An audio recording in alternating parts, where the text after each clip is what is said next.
I took this particular picture in a school that was transformed into a kind of makeshift bomb factory, and obviously it was a secret place. It was a place that if the regime would have known where we were, it would have gotten bombed, immediately, because they were, obviously heavily involved in the making of bombs that were used in the front lines. And it took a while to get access to this place. I was working with a reporter, and I think we visited this place about 5 or 6 times before I was able to take a photograph.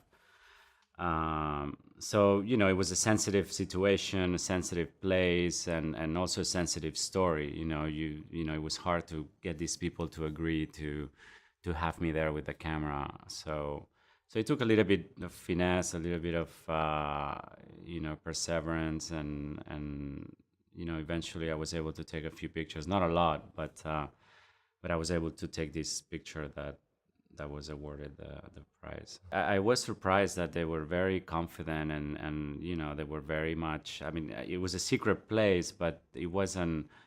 I mean, secret in the sense that maybe for the regime or for foreign journalists was secret, but the people from the neighborhood all knew that this place was used for that, and they were doing tests all the time. So there were like bombs going off, like during the day, and but it was in the middle of the residential area, and obviously people from this neighborhood knew what was going on in there. But there was, obviously this particular place was in an area controlled by the rebels, so they weren't too worried about regime forces storming in, but there was the possibility of getting bombed from the air, and that was very much, I think, something that they had in their mind. Well, the issue of access in this part of northern Syria, it's obviously the situation keeps changing month to month. So when we were there last year, it was still fairly straightforward to find a way in, and it was done by getting in contact with the local rebel battalion that was in charge of that particular area, and almost like embedding with them in a sense.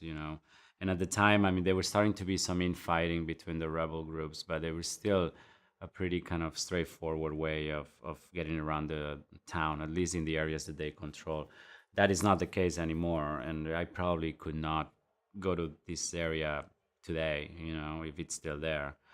It's unfortunate that we're so restricted in this particular conflict as journalists to not be able to tell the whole story, because I think we're not maybe understanding exactly what's happening there from both sides, and I think that's an unfortunate kind of thing that happens when there's a civil war, specifically, when there's two people from the same country fighting each other. I think the thought of being bombed from the air, or something exploding by mistake or by accident, it was an obvious possibility, and it did. The thought crossed my mind a couple of times, but you're also involved in the story, and you're kind of, it's an intense time, and you kind of get in the zone a little bit, and you just try to focus on what you're there to do.